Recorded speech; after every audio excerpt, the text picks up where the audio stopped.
Olá, esse é mais um episódio do programa Maga Entrevista e eu tenho a alegria de receber aqui o Júlio, do Oi, Instagram gente. Fortuna Arcana, onde eu aprendo muito, muito, muito sobre a história do tarô. Ele entende muito de tarô e é sobre isso que ele veio falar aqui hoje. Oi, Júlio, tudo bem? Oi, oi, oi, tudo bom? Tudo bom? Te agradeço muito. Assim, eu já te falei isso quando a gente estava combinando, né? Mas eu Uhum, adoro a sua página, adoro o jeito que você explica as coisas. Acho que você faz um trabalho muito importante com o tarô, que é trazer uhum. um conhecimento mesmo, assim, né? De falar das Sim. origens do tarô, da diferença de cada tarô. Então, eu que leio tarô há tanto tempo, tenho aprendido coisas demais aí na sua página, então já te Uhum, agradeço muito, assim, de você compartilhar com as pessoas, né? Tudo sim. que você sabe, né? Capaz, não. Eu que agradeço o convite. Eu adoro, assim, sempre que possível estar trocando. E é isso, né? É realmente meu vício, eu diria, ficar pesquisando, ficar futricando a história do tarô e os detalhezinhos. Então, bem feliz, assim, que esse trabalho está alcançando pessoa tão legal como tu, por exemplo, assim, Bom, bastante feliz ah, aqui com nossa, a... eu indico sua página para todo mundo. Ai, que bom. E aí eu queria que você, inclusive, começasse então falando isso, assim, da onde veio de fato o tarô, o Uhum. que a gente pode considerar? Então, uma coisa que eu digo muito e eu ando repetindo muito é que as pessoas têm uma ideia, eu acho, de que o tarô é tipo assim, alguém acordou um dia e disse, eu vou inventar o tarô, sabe? E aí surgiu o tarô, sabe? Apareceu esse baralho completinho, bonitinho, e eu falo sempre que o tarô, na realidade, é uma construção muito irregular. Tu tem cartas muito mais antigas que outras, tu tem cartas que mudam muito ao longo da história. O que a gente tem hoje em dia de fato histórico é que o tarô ele surgiu na Itália, no norte da Itália, ali no século XIV e XV. Sobre a cidade ainda se discute. Tem gente que bota Milão, porque é onde está o baralho mais antigo, e tem gente que bota Ferrara, que é onde está a anotação mais antiga, mas tu não tem o baralho. Então fica. Mas é sempre ali norte da Itália, sul da França, Suíça, Espanha, E sempre essa que coisa. época é isso? Isso mais ou menos entre. Assim, surgem as cartas na Europa. As cartas de jogar, elas não nascem na Europa, mas elas dão origem ao tarô, né? Elas surgem já no século VIII, mais ou menos, lá na China. Aí vão migrando, até que elas aparecem na Europa no século XII ou XIII, 1290, 1300 e pouquinho. Aí o tarô, o mais antigo que a gente tem, ele é mais ou menos de 1440, 1450, podendo ir um pouquinho para trás. Então é bem ali, 1400, vamos botar o surgimento dessas primeiras cartas que hoje a gente chama de tarô, né? Então é mais ou menos nessa época aí. E aí eram menos cartas. Depende, essa é a questão. Existem baralhos que. Porque a gente. O baralho completo que a gente tem, mais antigo, ele já é século XVI, mais ou menos. Mas existem baralhos, por exemplo, tem um baralho chamado Visconti Sforza Carrie Ale, que se a gente fosse completar todas as cartas, e aí tem que pensar, por exemplo, naquele primeiro baralho, nunca foi feita a carta do Diabo e da Torre. Elas não foram produzidas, não é que elas não foram perdidas, elas não foram produzidas mesmo. Nesse baralho, tu vai ter, por exemplo, arcanos da corte, tu vai ter também, além do pajem, tu tem a fantesca, que é a donzela, e tu tem o cavaleiro e a cavaleira. Então tu tem carta mais de corte, tu vai ter carta, tem uma carta chamada fé, tem uma carta chamada esperança. Então teria um pouquinho mais de cartas.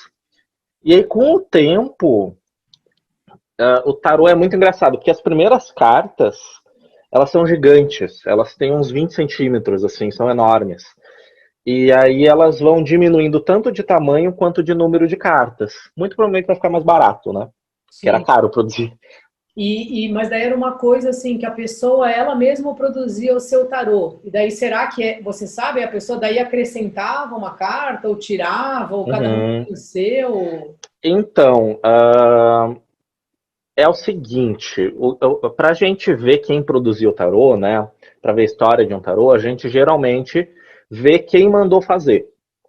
E aí quem mandou fazer, geralmente se contratava um pintor ou um estúdio de pintura, e a partir disso tem certas regras, né? Tipo assim, eu quero que tu faça um baralho, na época era baralho de jogo, né? Eu quero um baralho em homenagem à minha família. Então todo mundo tem que estar usando essas roupas que nós usamos aqui. Todo mundo tem que ter esse símbolo que é a águiazinha, aquela águiazinha que tem no imperador. Aquilo lá, na realidade, é uma família específica, blá blá blá. Aí isso ia mudando muito também de quem pedia. Tanto que tem baralhos onde, por exemplo, a gente adora falar que, tipo assim, e a temperança ela vem antes do diabo. Nem sempre. Em alguns baralhos ela vinha antes dos namorados. Em alguns baralhos ela vinha, era a última carta do tarô. Então vai muito de quem pedir. A gente tem três grandes regiões assim na Itália onde o tarô muda em número de cartas, especialmente na ordem e nome. Nome de carta, então, assim, mudou muito. Era uma coisa que ninguém se decidia. O começo do tarô ele é bem caótico na realidade, né? Então vai muito de quem pede e também daí tem essa questãozinha, né? De o pintor ele quer deixar uma assinaturazinha ali, ele quer mostrar que foi ele quem fez. Então os tarôs dos Visconti Sforza, que são todos de um estúdio específico, todas as pessoas têm o mesmo chapéu. Era meio que a assinatura do cara, sabe? Quase. Tu sabe reconhecer ele pelo chapéuzinho, pelas roupinhas. Então é bastante. É um produto artístico, né? E aí você imagina que as pessoas ficavam meio que experimentando o jogo, ou não Sim. existia um jogo que nem buraco, que já tinha Uhum, regras? exatamente. Era um jogo que ele foi mudando ao longo do tempo, porque a gente começa com o jogo de cartas normal, que era chamado de Ludus Cartarum. Esse jogo ele ainda não tinha essas cartas ilustradas que a gente chama hoje de arcanos maiores, né? Sol, diabo, torre, etc. À medida que vão entrando essas cartas, que na época se chamavam triunfos, existem possibilidades. O jogo é uma, tá? Não, existem regras assim escritas já no século XIV e XV que dizem as cartas dos triunfos se chamam triunfos porque elas triunfam, ou seja, elas vencem as outras cartas, as cartas de corte, as cartas numeradas, elas vencem. Então tu tem na tua mesa Rainha de Copas. Eu tenho o mago, ganhei o jogo, sabe? É. Então é sempre essa questão. E, inclusive a própria ideia de tu colocar númerozinho nas cartas, né, que é uma coisa que surge bem depois, é para ver quantos pontos a carta vale. Então o diabo valia 15 pontos. Então, o engraçado é que esse jogo é jogado até hoje, sabe? E é difícil, eu tentei aprender, é horrível. É. E não dá, não, é horrível. Eu sou péssimo também com. Já é difícil jogar, sei lá, pôquer buraco. É horrível, porque bota 22 cartas a mais, né? E aí eles iam criando jogos específicos. Aí tem essa questão, né? Não, porque esse é o jogo da minha cidade. Vocês não sabem jogar o jogo da minha cidade. É a mesma carta, mas aqui a carta do carro significa sei lá o que. Então eles começaram a fazer isso. Uhum. E sim, era um joguinho. E também um outro uso que se tinha, Mari, era um que eu adoro, era pedagógico. Então as pessoas tinham as cartas para ensinar, especialmente as crianças da corte, né, da aristocracia, como se comportar. Então tu tem lá a carta do Papa, esse é o Papa, tu tem que rezar na igreja todo domingo, sabe? Esse tipo de coisa. Não é à toa que tu tem baralhos, até hoje, inclusive, tem um que tá à venda, tô doido para comprar, que eram cartas geográficas, te ensinavam os mapas dos países, sabe a geografia de ensino fundamental que tem que decorar as capitais? Mesma coisa. Então era a carta ali, cartinha de tarô, e embaixo, Moscou fica na Rússia. É Entendi. muito engraçado, sabe? Então era bem isso, era brinquedinho de aprender também. E a gente sabe quando que isso virou um instrumento de adivinhação ou de... Uhum. Então, lá no século XV, existe um livro italiano chamado Le Sorti, tá? Ele é um poema, na realidade, que fala assim: eu tô vendo esse baralho, o que é esse rolê?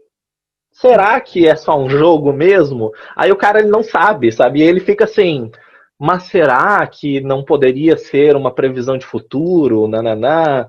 Porque existia uma teoria, né? Porque assim, a gente tem 21 arcanos maiores e existia um jogo com dados que também chega ao número 21 por alguma razão, que era usado para previsão do futuro. Mas assim, tem aquela história, né? Muito provavelmente quem jogava as cartas para previsão do futuro eram as mulheres, as pitonisas, as sibilas, né? E ninguém escrevia sobre elas porque ninguém estava nem para as mulheres, né? Então a gente não tem nenhuma comprovação disso. Eu acho que elas já são usadas como oráculo desde o século XV. Mas, assim, a gente tem oficialmente a primeira leitura oracular do tarô mesmo, ou melhor, a gente tem uma entrada no tarô desse mundo esotérico no século XVIII na França, né? Lá com Corte de Belin, o Eteila, criando aquela história de tarô veio do Egito. Então isso meio que foi o pontapé inicial para os maçons começarem a olhar para o tarô. E aí quando os maçons começaram a olhar, aí que começou todo esse processo de é mais do que jogo de bar, sabe? Mas eu acho que já no século XV já se pelo menos alguma coisinha já se tirava ali, sabe? Um tipo assim, será que hoje eu vou ver o crush? Eu acho que ali já vi essa coisa ali, sabe? Não adianta, porque não tem como, na minha opinião. E aí você acha que acabou que o tarô de Marsella que ficou mais conhecido, né? Isso, Tarô exatamente. mais antigo. É que o tarô de Marselha. O que é engraçado, né? Porque o tarô de Marselha ele é bem moderno, na realidade. Ele é século XVII. Mas a grande questão do tarô de Marselha é que a cidade. Tarô de Marselha, na realidade, é um grupo de baralhos, né? Que nasceram na Itália também. Aquele baralho todo pintado à mão, lá do século XIV, os Visconti, os tarôs de Ferrara. Eles começaram a ser produzidos também em blocos de madeira, então uma versão mais barata, lá mais ou menos na região de Bolonha, e dali eles foram para a França. A França, ela tinha uma vantagem, que a Itália só foi ter no século XIX, que a França era um país de fato. Então eles já tinham leis, eles já eram mais organizados, então eles começaram a cobrar impostos para produzir baralho. Então, tu quer fazer um baralho, tu vai pagar imposto. Então eles começaram a profissionalizar isso na região de Marsella. Como a região de Marsella é uma região portuária, o pessoal comprava muito.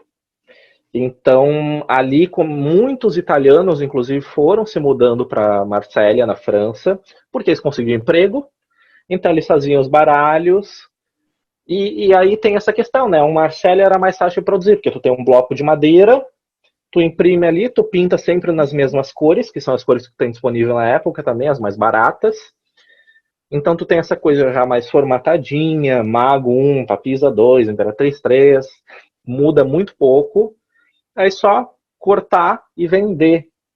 Então o Marsella, eu acho que ele ficou muito popular também por uma questão econômica. Ele era mais barato de ser produzido, ele estava bem geograficamente, tu tinha as leis que ajudavam a criar. Aí ele se tornou essa fama, né, e essa coisa bem o clássico dos clássicos, né? Hoje a gente pensa em tarô, pensa nele. Sim. E hoje em dia tem um monte de tarô, né? De várias Tem, linhas e muitos tarôs tem. modernos, assim. Qual é a sua opinião, assim? Como você faz? Você também eventualmente Uhum, usa, não usa? sim. Muito raro eu usar algum tarô que não seja Marcélia. Eu gosto muito do Marcélia. Foi meu primeiro, né? Então, eu acho que assim, eu acho super bom fazer tarôs modernos e acho que a gente tem que atualizar algumas coisas, desde que se tenha um, um respeito ao simbolismo, ou seja, eu não vou transformar uma carta que vai falar a Imperatriz, que é uma carta de fertilidade, é uma carta de empoderamento, nananana, eu não vou transformar ela numa carta de pobreza extrema. Sim. E às vezes esses baralhos mais modernos, eles acabam fazendo isso. Tem muita gente que faz baralho sem estudar tarô. Então, é um TCC de um curso de design. É uma pessoa que gosta de desenhar, mas não estudou de fato. Aí, esse tipo de baralho eu já não gosto. Mas alguns baralhos, eles têm essa questão de uma nova abordagem artística com um estudo simbólico genial. É o caso do Nós Outras aqui no Brasil, sabe? Que é um baralho lindo, é lindo. E ele é tão complexo que ele merece um estudo à parte. Sim. E ele tem uma estrutura simbólica, sabe? Tu olha para ele, ele faz sentido. O mitológico são baralhos que eles não se quebram, sabe? Eles fazem sentido. Aí já é diferente quando, por exemplo, o que acontece muito também, né, Mari? É tipo as pessoas lançarem baralhos que não são tarô e dá o nome de tarô. Sim. Então lançam um baralho de 7 cartas, que são, sei lá, o baralho dos copos. Aí tu tem os 7 tipos de copo. Não é um tarô, sabe? Mas ganha o nome porque vende, né? Então tem essa questão, se vende, o pessoal pega. Tem muito isso. E nos atendimentos mesmo, você usa sempre o tarô de Marselha? Sempre o Marselha, sempre o Marselha. Às vezes, de vez em quando, se eu tô me sentindo meio diferentão, sabe? Aí eu uso o tarô do Crowley. Mas é muito raro mesmo. Assim, já usei bastante o Waite também. Já usei bastante nos outras também, que eu adoro. Porque mas o Waite e o Crowley, eles são uma outra vertente, né? São. Uhum. Eles são, a gente chama eles de tarôs de escola inglesa, né? Que são tarôs que nascem. O tarô do Waite, por exemplo, ele é muito especial. É o primeiro tarô do mundo feito por uma mulher, né? A Pamela Smith. A história dela é muito melhor do que a história do Waite, sabe? O Waite a gente tá nem aí pro Waite, sabe? Não importa. E a grande questão ele é um tarô, assim como o tarô do Crowley, que ele está baseado nos ensinamentos da Golden Dawn, que era uma sociedade secreta para gente rica. Então era aquela coisa do tipo assim, somos escritores na Inglaterra, vamos estudar Cabala e vamos estudar Yoga e vamos estudar astrologia moderna, vamos estudar não sei o que e vamos botar tudo no tarô. Então é um tarô que ele era usado para magia.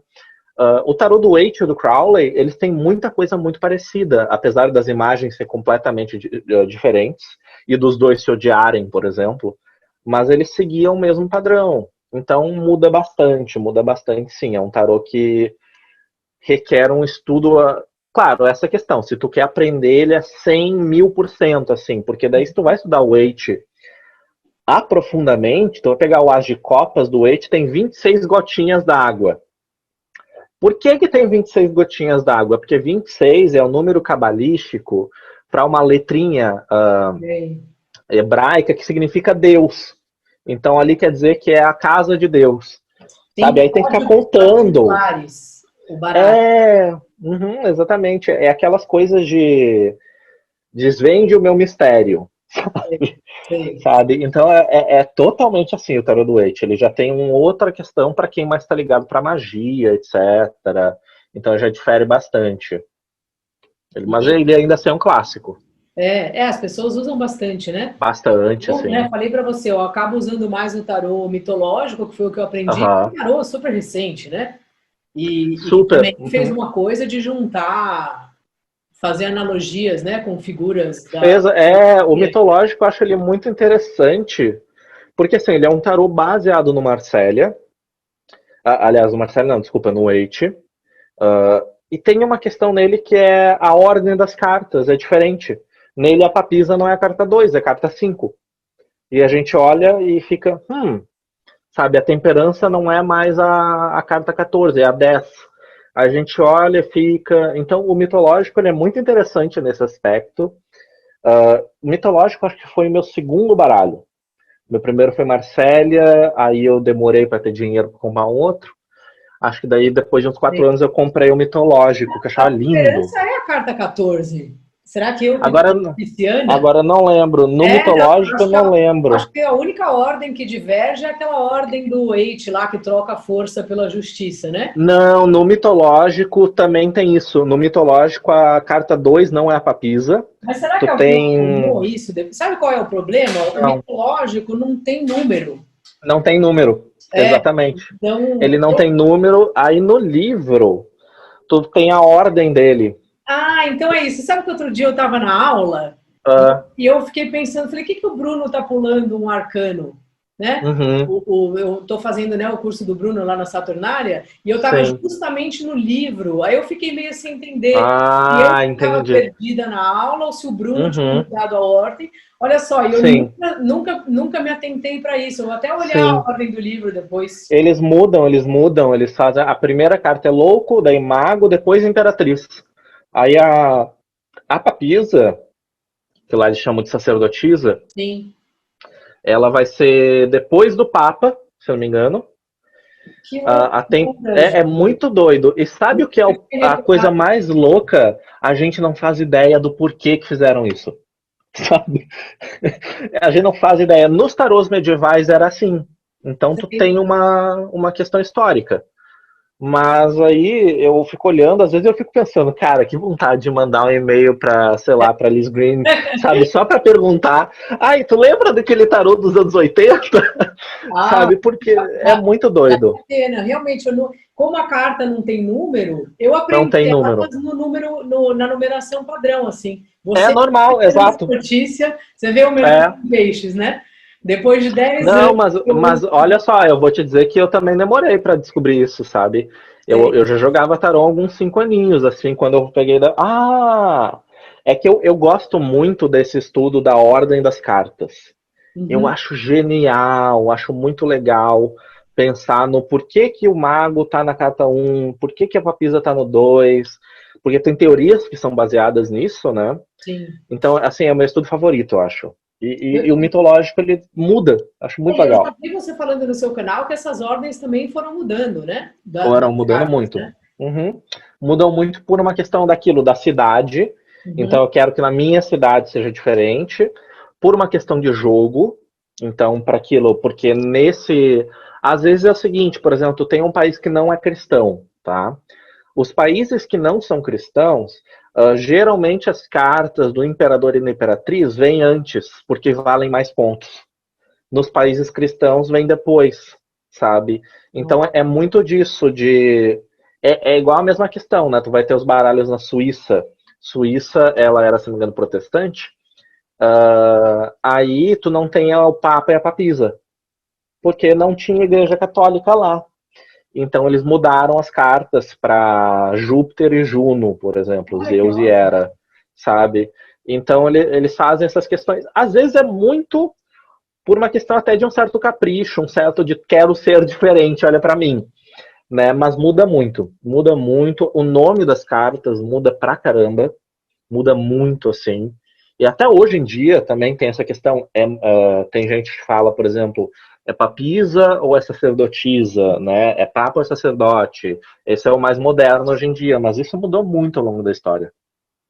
Que ótimo. E aqui você sabe, né, que eu tenho uma carta favorita, que é desse baralho aqui, que é esse mago, eu falo que é o mago hipster. O mago hipster, sim. Eu queria que você me contasse de onde veio o mago hipster. O mago hipster. E por quê? Então. E por que será que é o mago que está aqui? Porque, assim, eu só tenho 2 baralhos que vieram em caixa, né? Esse e o Jean Dodal, que aí tudo bem, né? Sim. O louco aqui e o mundo, então faz um sentido, né? E aqui, de alguma maneira... A gente tem ele. Eu tô com o meu aqui do lado também. Esse aqui é o Piatnik, né? Piatnik ela é uma editora da Áustria, se não me engano, de Viena, que é uma editora, ela é meio que igual a nossa Copag, sabe? Lá ela faz baralhos de jogo. Eu adoro esse baralho. Esse é o meu baralho de jogo, assim, é o que eu uso para jogar, porque a qualidade dele é fenomenal. Sim. E assim, é muito comum tu ter em alguns baralhos o mago no início, o Crowley também é assim, acho que o Waite também é assim, porque tem essa ideia, né, do mago sendo o início. Mas eu acho muito legal quando fala o mago hipster, porque o primeiro nome do mago, deixa eu pegar o mago aqui, o primeiro nome dele, em italiano, porque o tarô nasce lá, né, é il bagato, ou il bagatella. A gente tem em português a palavra bagatela, né, que vai geralmente significar uma coisa muito barata e talvez até de pouco valor. Historicamente falando, o mago ele era uma figura chamada de Rei do Carnaval. É mesmo? Que era assim, ó, era um cara normal, sabe, plebeu, assim, tava vivendo lá, pobrinho, mas chegava no carnaval, geralmente era um vendedor.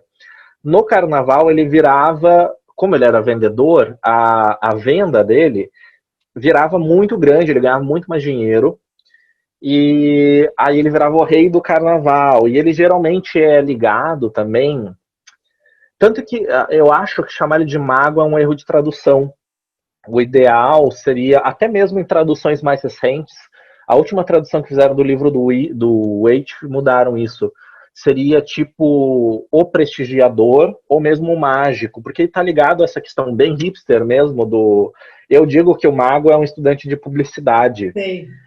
É tipo assim, ele tem que se antenar com o discurso que está tendo ali na hora. Então tem que falar por meio de meme, ele fala por meio de meme. Ele atinge todo e qualquer público e ele está sempre. Ele é muito sedutor nesse sentido, né? Então eu acho que faz muito sentido chamar ele de hipster. Ele é esse carinha, sabe? De tipo, tô fazendo o que dá para fazer, sabe? Eu Sim. adoro. E essa imagem eu acho legal porque parece que ele tá de óculos. Sim, Aí sim, ele fica total. parecendo mais hipster ainda, né? Sabe que isso é um detalhe que eu amo no Marcélia, que o Marcelo ele tem esses desenhos que tem gente que chama feia, eu acho lindo, mas a carta é sempre um pouquinho vesguinha, tem Sim. um dedo a mais, sabe? Tem um ombro deslocado, e eu acho isso lindo. E varia muito, né, nos baralhos. Teve uma Sim. vez que uma amiga me chamou, acho que foi sem eu saber, né? Foi a primeira vez que eu Uhum. fiz mais ou menos uma jornada da maga. Era para fazer um trabalho lá. Ela trabalhava numa empresa e era tipo uma Aham. conclusão do ano. E em vez de dar um vale massagem, ela fez um brunch numa praça aqui em São Paulo Aham. e me chamou para falar sobre, sei lá, sobre tarô, sobre me ajudar Aham. aí com as coisas e tal. Eu não sabia muito o que fazer, então eu levei o Jadodal e pedi para Uhum. cada um tirar uma carta e as próprias pessoas interpretarem para elas, antes de eu falar Aham. qualquer coisa, né? Legal. E aí uma moça tirou esse mago daqui e ela olhou assim e falou: Bom, ele está cozinhando, né? Eu vejo que aqui tem uma banana, uma faca e Sim. tal, e eu acho que ele está falando para mim que eu preciso arriscar na cozinha, porque o meu filho, eu tenho um bebê que vai começar a comer e eu não sei cozinhar, Aham. e eu vou ter que aprender. Aham. Eu achei maravilhosa a leitura Que dela, legal, né? porque no fim é isso a carta do mago, né? Aham. Apesar disso não ser uma banana, nem uma faca Sim. necessariamente, Uhum. né? E então eu acho muito bom esse jeito que o tarô vai trazendo a notícia, né? Sim. Uhum. Total. Total. O tarô, ele é muito. Ele pode ser até meio óbvio de vez em quando, eu acho muito engraçado, assim. Uma vez, um jogo que eu nunca vou esquecer na minha vida foi o jogo em que perguntaram assim: o que que eu tenho que fazer para apimentar as coisas na relação sexual com meu namorado? Saiu pendurado. Eu assim, amarra ele na cama, Perfeito, perfeito. sabe? Amarra. E aí ela, ok, da nossa consulta vai embora, não sei o quê. Dá 2 semanas, Júlio, foi ótimo. E eu tipo, tarô, meu amor, sabe? É É, impressionante, né? É é impressionante. incrível. Que É é um negócio incrível. tão antigo, né? Daí você vê e a mensagem que a pessoa vê tá ali. Mesmo Aham. que ela não seja exatamente, mas é a mesma coisa, né? Uhum. E você, Exatamente. e você assim, se fosse escolher um arcano assim para você ir tomar uma cerveja, tomar um café, qual você escolheria? Assim, eu tenho fases, né? Eu É. tenho fases. Tem épocas que eu odeio algumas cartas. Eu fico brabo com as cartas. Eu acho que atualmente eu tô numa fase de sol. Então eu tô com sol na cabeça. Eu não gosto muito de verão, tá? Mas eu acho que eu iria assim de. E aí, como é que é isso? Ser esse símbolo dos oráculos, da poesia, de saber a verdade. Como é saber tanta verdade? Não enche o saco, não. Sabe? Tipo, eu acho que eu conversaria muito com ele. Eu tô na fase sol da minha vida, sabe? Eu É. tô gostando dessa carta. E aí você escolheria esse sol desse baralho mesmo. Desse aqui, do Jadodal. Do Ó, Jadodal. Eu adoro, acho lindo. Eu É, sou apaixonado no gosto, Jadodal. e eu gosto muito do Sol da Nos Outras Tarô. Sim. Tem as crianças atrás, Sim. tem Deus Sol. Ele é ótimo, ele é ótimo. Assim, não, né? O Nos Outras eu sou apaixonado, assim, eu sou muito amigo da Elisa, da Paula, e assim, nossa, eu amo o trabalho delas, eu amo, também é incrível. Muito. E aí eu vou te pedir para você tirar uma carta conselho, então, para a gente. Vamos aí, lá, vamos lá, gosto muito dessa parte. Uma carta conselho para quem está assistindo. Vamos dar uma embaralhada boa. Julgamento. Olha o julgamento, ele era conhecido antigamente como fama. É mesmo? Então, era o nome que se dava para essa imagem do anjo com a trombeta. Na época, a trombeta era o instrumento mais alto que tinha. Então, a ideia da fama é esse berro que vem do anjo, tu não tem como ignorar. Então, enquanto conselho, eu já diria assim: é isso. Quais são as coisas que já estão latentes, já estão gritando dentro da gente, que não tem mais como olhar para o lado, não tem mais como botar debaixo do tapete, sabe?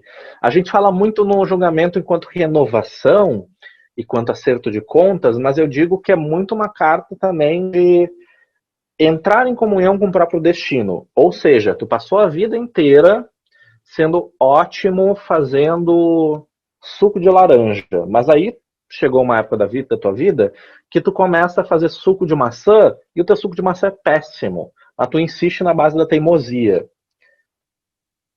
O julgamento é tipo assim: olha pro teu suco de laranja, que é muito bom, tipo, me ajuda a te ajudar, sabe? Sim. É aquela coisa do não corre contra o vento, criatura. Se tu quer correr rápido, vai a favor do vento.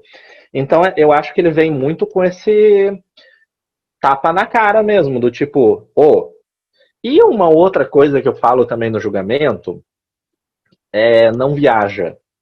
Porque o julgamento, ele tem mania de ver Jesus em torrada. Sabe aquelas notícias que a gente vê no jornal, né? De apareceu o rosto de Jesus Cristo na torrada. Apareceu a santa não sei o que na folha. O julgamento, ele tem essa mania de achar que tudo é um sinal divino. E às vezes é só a gente sendo louco. Então é aquela coisa do, sabe? É que assim, não, tu tem que aprender a distinguir o que é essa trombeta do que é a buzina do carro que tá do teu lado. Então tá na hora de prestar atenção mesmo nesses ruídos que não estão sendo ouvidos e que estão gritando em ti. Então é ouvir essa própria voz, sabe? Eu gosto muito dessa carta. Que ótimo, adorei sua interpretação. Eu tenho uma certa dificuldade com ela, assim. Porque eu entendo ela como essa coisa das trombetas e você está tentando lidar com alguma coisa que talvez os mortos saíram aí da carta. Né? Sim. Então, me dá uma sensação de ser uma mudança de você olhando para sombras, ou que você ainda não mudou, que você precisa mudar. Exatamente. Tem a ver com isso que você falou, de ouvir. Aquilo que a gente acha que estava morto, mas não morreu. Então, às vezes, é uma parte da gente. Já aconteceu de jogo meu de aparecer ex de pessoa, sabe? Esse julgamento, aqueles fantasmas que voltam a assombrar a criatura. Daí eu falo, tem que botar um ponto final nisso. Então, mas é uma carta difícil mesmo, não é uma carta fácil de interpretar. Tem cartas que a gente leva um tempinho. E daí tem cada pessoa, né? Exatamente. Uma carta e tal. Uhum. Pô, que maravilha, Júlia. Eu queria que você falasse um pouco, né? Eu sei que você dá curso, seu canal todo dia tem a carta do dia, tem uma regularidade as lives, ou é meio quando dá na telha? Então, toda segunda-feira eu tenho a Atitude da Semana, que é um conselho que eu tiro para semana no tarô, né? Live é um pouquinho aleatório, sabe? Às vezes eu não tenho nada para fazer e eu penso, sei lá, vou fazer uma live. Nem sempre minhas lives têm assunto também, assim, é simplesmente vamos conversar. Eu estou fazendo agora uma série de GTVs onde eu estou explicando a importância de determinadas pessoas para a história do tarô. Eu fiz um primeiro sobre o Wirt, que é um autor que eu adoro. Vou fazer o da Pamela Smith também. Então, o meu foco é bem essa questão, né, da história do tarô. Aprender o tarô não é somente o significado da carta, mas saber por que a carta significa o que ela significa e se ela sempre significou isso. E é isso, daí eu tô sempre com turma aberta, geralmente, eu abro várias por ano, consulta também tem curso dou. longo, curso curto, não é? São vários. Exatamente, dou workshop, que daí é workshop tanto para iniciante quanto para pessoas já avançadas, daí de técnicas, etc. Tem curso gravado, tem curso de formação. Então, assim, tudo que é tipo de curso envolvendo tarô eu estou fazendo, Ótimo. né? Então, é isso. E aí você também atende, né?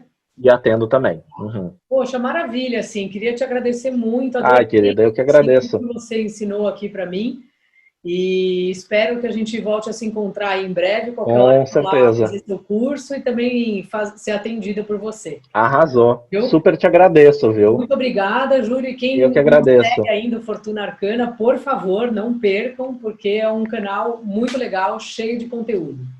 E Obrigada, querido, até mais. beijo, gente. Tchau, gente, até mais. Tchau.